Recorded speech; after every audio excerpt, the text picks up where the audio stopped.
So using the center finder on round stock, you just line it up like such.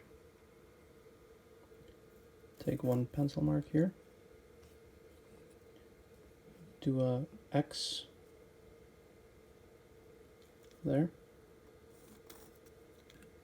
and then one more line down the center again there. Now your intersection here is exactly where your center point would be. If you'd like to do the opposite ends to make sure that everything is lined up accurately, you can do that as well.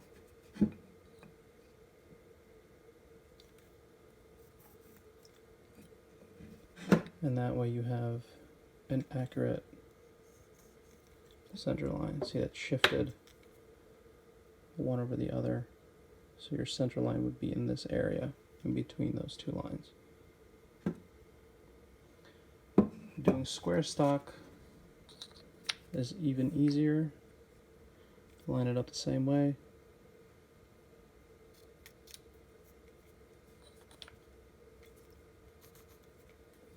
Now if you just do that, you might be off